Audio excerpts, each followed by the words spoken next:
मध्य प्रदेश, राजस्थान और छत्तीसगढ़ में चुनावी नतीजे आने के बाद से सबसे अहम सवाल ये है कि यहाँ पर अगला मुख्यमंत्री कौन होगा।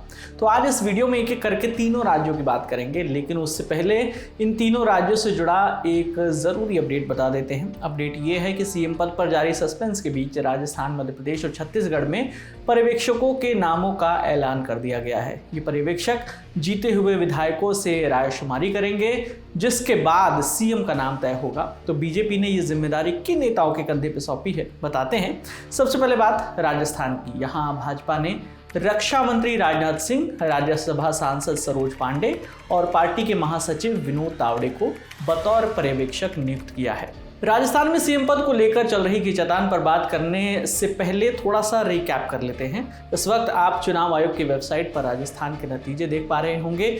यहाँ बीजेपी 115 सीटें पाकर सबसे बड़ी पार्टी बनी है। पूर्ण बहुमत मिलने के बाद से ही राजस्थान में चल रही सियासी हलचल दिल्ली तक भी पहुंच गई है। सीएम चुनने के लिए हाईकमान मंथन कर रहा है। चुनाव में पूर्ण बहुमत तक पहुंचने वाली पार्टी अभी तक सीएम पद के नतीजों तक नहीं पहुंच पाई है। चुनावों के बाद से चल रही बैठकों और अटकलों से कुछ नाम सीएम पद की दावेदारी के तौर पर सामने आए हैं। पिछले 3-4 दिनों से आप इन नामों को सुन रहे होंगे। इनमें वसुंधरा राजे, गजेंद्र सिंह शेखावत, अश्विनी वैष्णव, अर्जुन राम मेघवाल, ओम प्रकाश माथुर और बाबा बालकनाथ का नाम जो है शामिल है। इनके नामों की चर्चा है। राजनीति के कई जानकार कहते हैं कि राजस्थान में पहली बार ऐसा हो रहा है कि बीजेपी सीएम पद के लिए असमंजस की स्थिति में है। पहले भैरव सिंह शेखावत और उसके बाद वसुंधरा राजे बीजेपी के लिए सीएम पद का चेहरा तय माने जाते थे, लेकिन इस बार मुख्यमंत्री के लिए इतनी उहापोह की स्थिति क्यों बन रही है? यहाँ एक बात काबिले गौर है कि बीजेपी ने इस बार कई सांसदों को भी विधायकी का चुनाव लड़वाया था और उनको लेकर बन रहे समीकरणों के चलते कुछ नाम और मुख्यमंत्री पद की रेस में आ गए हैं। इनमें से सीएम पद के लिए राजस्थान में सबसे मजबूत दावेदार कौन है? इस बाबत राजस्थान की राजनीति कवर करने वाले पत्रकार क्या कह रहे हैं, सुनिए।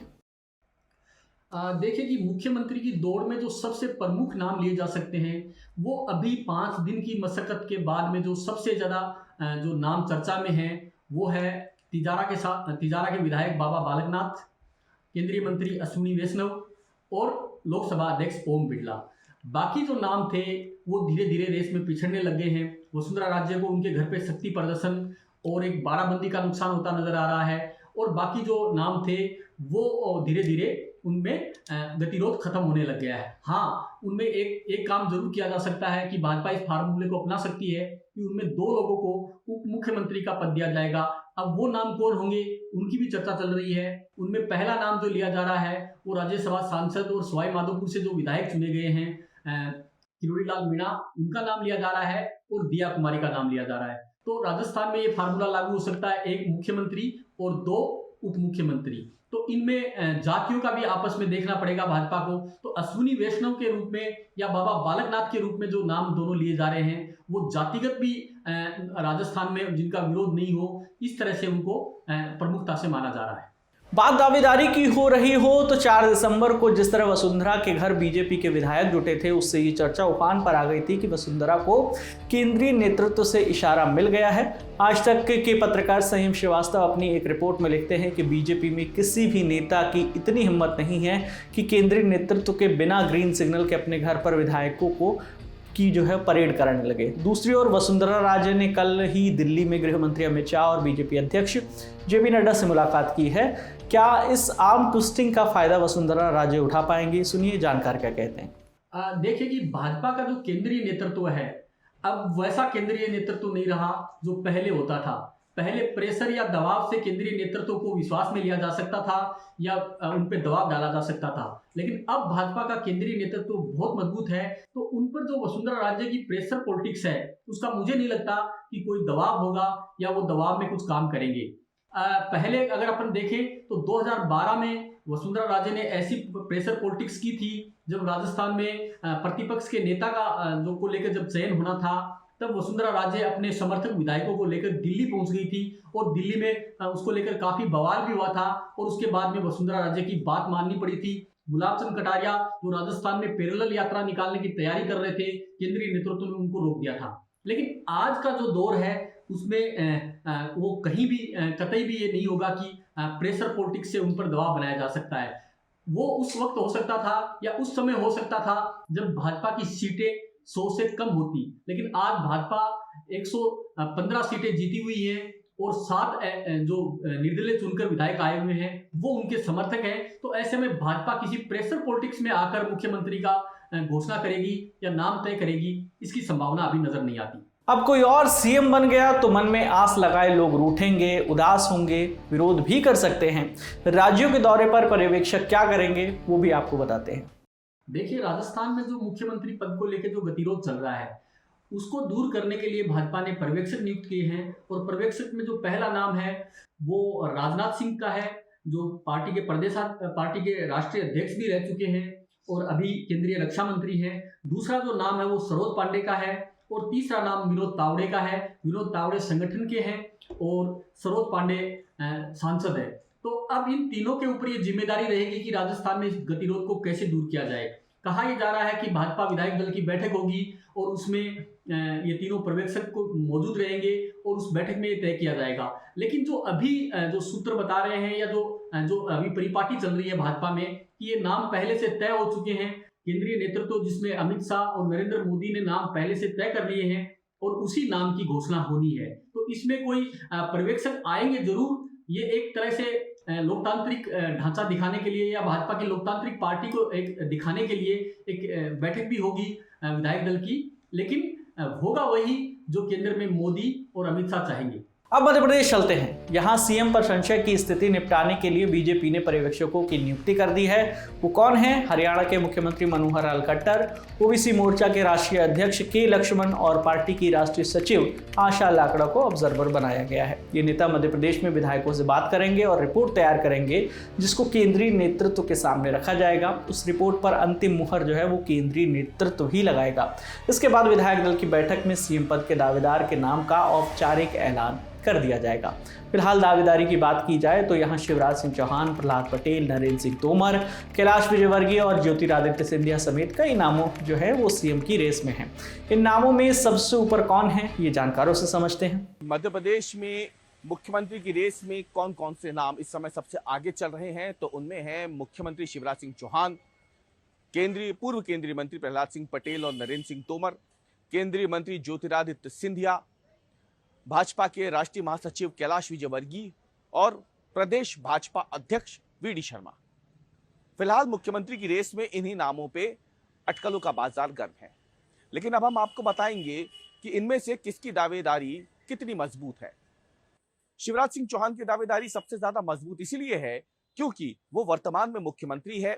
उनकी अगुवाई में भारतीय जनता पार्टी ने 18.5 सालों की सरकार होने के बावजूद एंटी इनकम्बेंसी को एक तरीके से धता बताते हुए इतने प्रचंड बहुमत के साथ जीत दर्ज की है। 163 सीटें।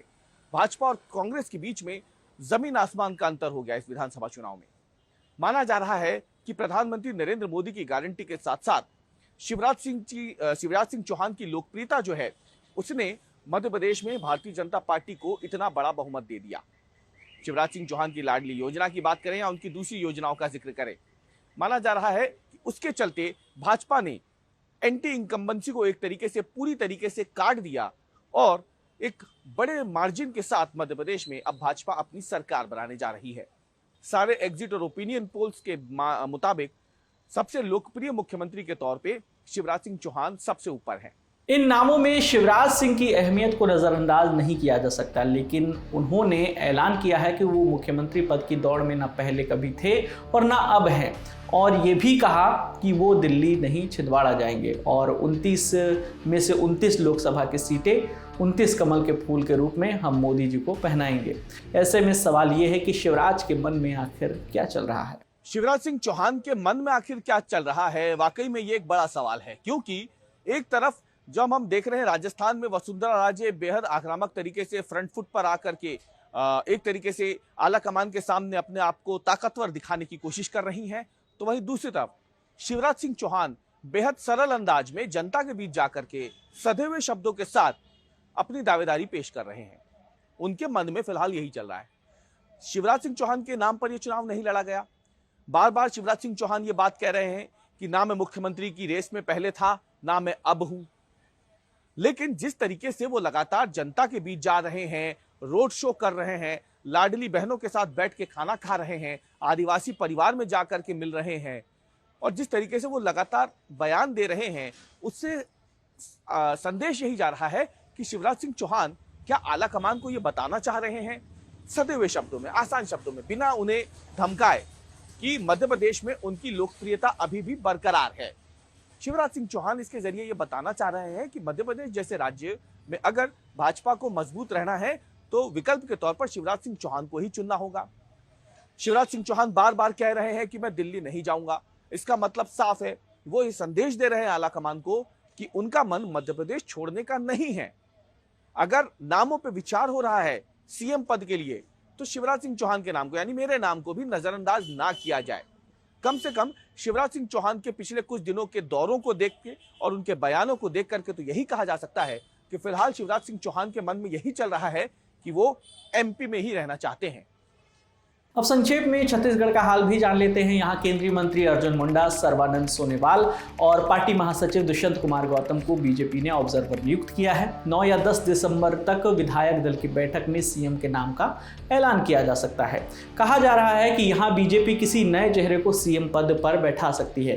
पीवीसी की एक रिपोर्ट के मुताबिक छत्तीसगढ़ बीजेपी के प्रदेश प्रभारी ओम माथुर चुनाव के दौरान ये कह चुके हैं कि पार्टी जिसे भी मुख्यमंत्री बनाएगी उसके बारे में किसी ने सोचा भी नहीं होगा। लेकिन यहाँ पर भी दावेदारों की फहरिस्त जो है काफ़ी लंबी है। सबसे पहला नाम है पूर्व मुख्यमंत्री रमन सिंह का। इसके अलावा आदिवासी नेता विष्णुदेव साय, पूर्व आईपीएस ओपी चौधरी और केंद्रीय राज्य मंत्री रेणुका सिंह जो हैं वो भी दावेदारों की लिस्ट में हैं।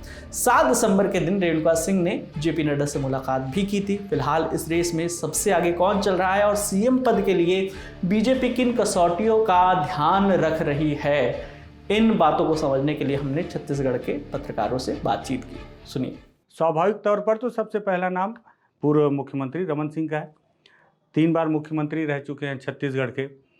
जिस तरह से छत्तीसगढ़ में अभी चुनाव हुआ बीजेपी का और जो दावेदारों की जो लिस्ट सामने आई उसमें ये बात भी निकल कर आई कि रमन सिंह की इस सूची तैयार करने में उनकी भी खूब चली।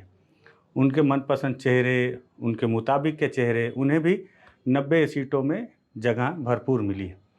तो ये बात तो क्लियर है कि रमन सिंह की खूब चली है छत्तीसगढ़ में, जिसे देखते हुए लगता है कि स्वाभाविक तौर पर रमन सिंह भी एक मुख्यमंत्री का चेहरा हो सकते हैं।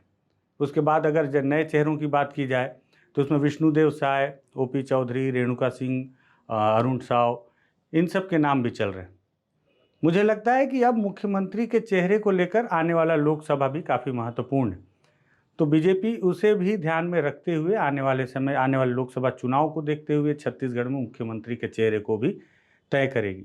अब इसमें सबसे महत्वपूर्ण ये है कि अगर हम छत्तीसगढ़ में कोई मुख्यमंत्री बनाते हैं तो किस कास्ट का होगा, किस लॉबी का होगा, जो कि आने वाले समय में सिर्फ छत्तीसगढ़ ही नहीं, छत्तीसगढ़ की 11 सीटें तो हैं ही, महत्वपूर्ण है, आजू बाजू के जो कुछ राज्य हैं उसे भी प्रभावित कर सके। ऐसा लगता है कि विष्णुदेव साय सबसे आगे हैं क्योंकि आदिवासी चेहरा है और जिस तरह से बीते दिनों अमित शाह प्रचार के दौरान उन्होंने इस बात का जिक्र भी किया था कि अगर विष्णुदेव साय को उन्होंने जनता से अपील की थी कि आप जिताएं तो वो उन्हें बड़ा आदमी बनाएंगे।